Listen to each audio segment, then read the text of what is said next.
Hi everyone, in front of me I've got Nokia G11 and let me share with you how to check IMEI and serial number of this device. So basically we've got two different ways to check those numbers. The first one requires a secret code and the second is using the settings. Of course I'll show you both.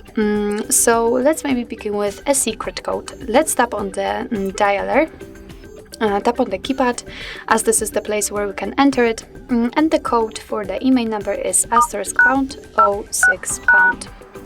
And as you can see, by this code we are provided with both IMEI numbers and also a serial number attached to this device.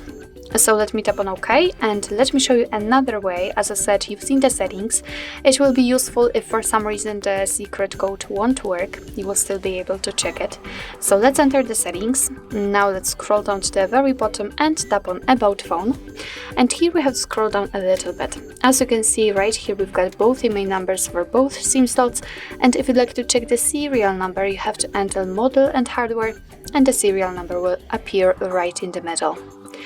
So actually this is it. This is how to check IMEI and serial number using two different ways in your Nokia G11.